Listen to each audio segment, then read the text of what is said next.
Well, I'll tell you how I learned that I had been invited to become a night bachelor, as we are called.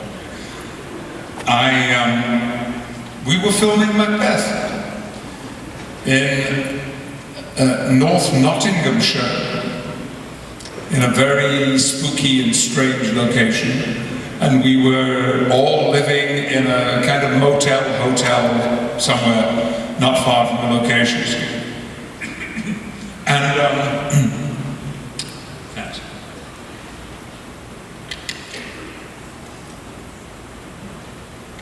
And I'd been up there for about, I don't know, 8 or 10 days. And one morning I had an early call as usual. It was about 6 a.m. It was in November. It was dark still, no daylight, and it was drizzling rain, and we had to do some outdoor work. And when I saw this, I thought, oh Lord, this is not going to be a fun day. But I got ready, and at one point, reaching for my rain jacket, I opened the closet door in this little suite in this hotel room, and just before I closed it, I saw on the floor a plastic shopping bag. You know, a market bag, cheap little plastic bag. And I didn't know what it was for a moment, and then I remembered. When I had left London 10 days earlier, I'd been away before that, and a lot of mail had arrived, and I gathered all the mail together and dumped it into this plastic bag. And when I got to Nottinghamshire, everything was taken out of my car, including this plastic bag, and I guess I didn't know what to do with it, so I put it in the closet, meaning to deal with it later. All this mail, and I looked at my watch, and I had about 15 minutes before my car was due to pick me up. So I decided I'd better just quickly go through this and see if there's, you know, any police summonses or anything. And you'd be surprised.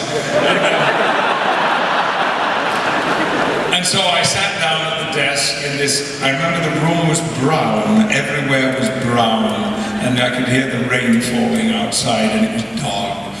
And I started going through the mail, and then I came across a brown envelope which had printed on the front of it, Cabinet Office. Well, I know what the Cabinet Office is. It's, you know, where all the affairs of the government cabinet are handled and run. And I thought, why should somebody from the Cabinet Office be writing to me?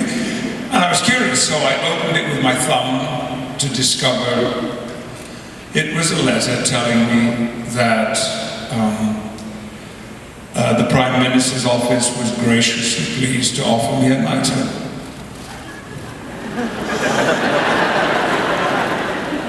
And I swear to you, I read it, and I read it again, and I couldn't make sense of it. It was literally like I had stepped from this brown motel room into some kind of fantasy world. And I finally had to accept that it was real. One of the charming things is it comes with a form that you fill out. With boxes to tick. Yes, I would. No, I wouldn't. You know, more or less. And well, I was overwhelmed, and I was very emotional. And I remember looking around this brown room thinking, I will remember this room to the rest of my days. Because it was here that I learned this amazing news. You see, I grew up as a child going to the movies, and although I said I was mostly inspired by American actors, there were English actors, of course, who impressed me. Sir Laurence Olivier, Sir Ralph Richardson, Sir Cedric Hardwicke, Sir Alec Guinness.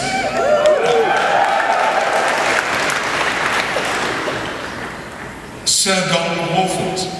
These were the knights of the English theatre. They represented the cream of the crop, that hand-picked bunch of great English theatre and film actors. And I had never in my life imagined to be invited into that world. You know, some of my best friends had already received knighthood. Ian McKellen, Ben Kingsley, Anthony Sher, Derek Jacobi. I knew all these people, but I'd always felt, well, you know, they're there and I'm here, and you know, that's exactly as it should be. So this news was overwhelming. And of course, we were filming a big scene with most of the company that day. And when I got on the set, I wanted to rush out and say to everybody, "You will never believe it!" But of course, you are instructed under no circumstances to tell anyone at all. I mean, there are stories of people who threw parties on the strength of it and then found that the honor never came. So I had to keep quiet about it. Well, not entirely quiet.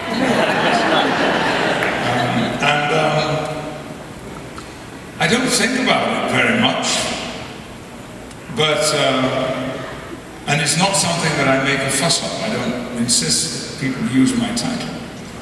And when they do, I sometimes wonder who they're talking to. But I was asked because I'm known well for my strongly held political beliefs, which are on the left. I am a lifelong supporter.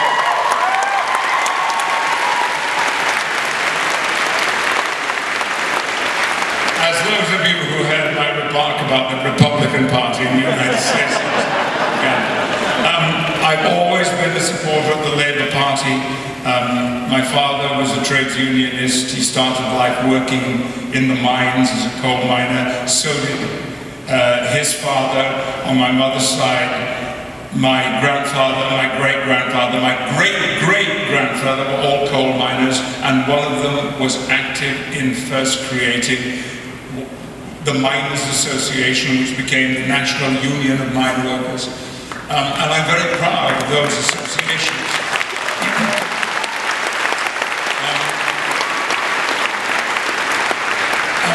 I'm an activist for the Labour Party, and I don't approve of everything they do, far from it. There have been several things in the past 10 years that have been deeply disappointing and dismaying. But an interviewer said to me, "So how is it then that a well-known Labour Party man like yourself, perhaps even a socialist, should accept a knighthood?" Well, I'd always been expecting that question, and it was very easy for me to answer. Although the honour was coming to me, Patrick Stewart, I felt sitting in that brown room that early morning that this was something about the theatre and the classical theatre in Britain, and yes, some acknowledgement of the international career that I have had thanks to Star Trek: The Next Generation. And they were the organizations that were indirectly being honored through me, so I was very proud to accept the honor.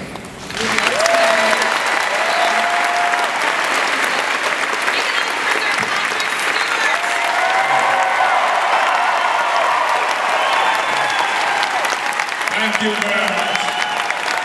Thank you.